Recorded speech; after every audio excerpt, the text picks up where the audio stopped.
Hello, fourth graders. How are you? Today we are going to read a very interesting story that is The Dragon Problem.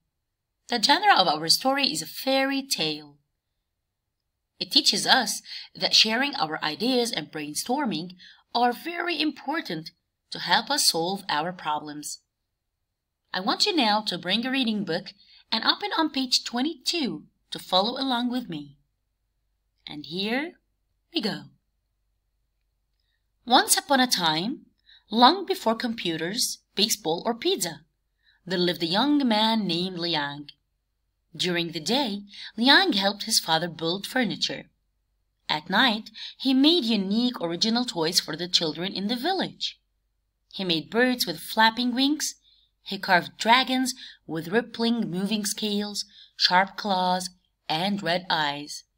Every child in the village had one of Liang's dragons. Liang knew a lot about dragons because one lived nearby on a mountain. A few times a year, the dragon would swoop down on the village. He ate water buffalo, pigs, and any people unlucky enough to be around. The emperor had done nothing to get rid of the dragon, even though his summer palace was near Liang's village. One day in May, the emperor and his family arrived to take up residence at his summer palace. As the procession passed through the village, the gracious Princess Pang smiled kindly at Liang. He fell instantly in love.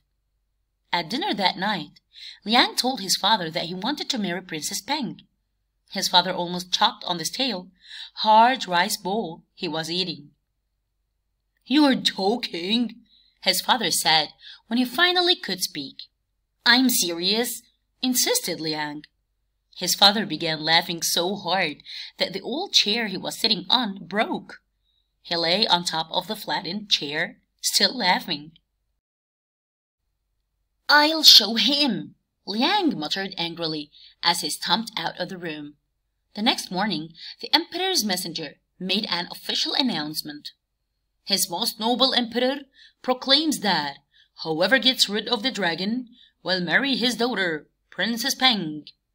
When he heard the announcement, Liang raced to the palace to be the first to sign up. Then he looked for his friend Li to help him brainstorm ideas for getting rid of the dragon. Unfortunately, Li was away. Liang sat on a bench frowning. Nearby, children were playing with the toy dragons he had made them. "Liang, what's wrong?" the children asked. "I have to get rid of the dragon on the mountain," he told them. "I have an idea," said little Ling Ling. "Why don't you carve a giant dragon and leave it by the cave? It will alarm the real dragon and scare him into flying away." Liang stared at her. "Perfect!" he shouted and rushed home. He worked frantically for days making a huge scary dragon's head. The night he finished, he loaded it onto a cart and went up the mountain. When he got near the cave, Liang put the wooden head on top of a big rock.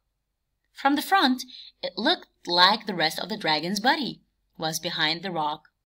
Liang hid in the bushes and gave a loud roar. "What's that noise?" growled the dragon, rushing out of his cave.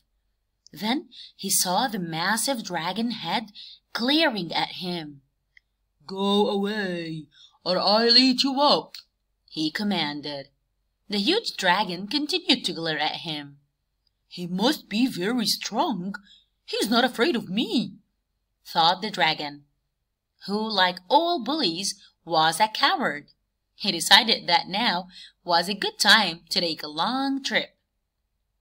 "Actually, I'm leaving now. Please make yourself at home in my cave," the dragon called out as he flew away.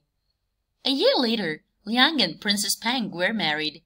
They opened a toy shop together and lived happily ever after.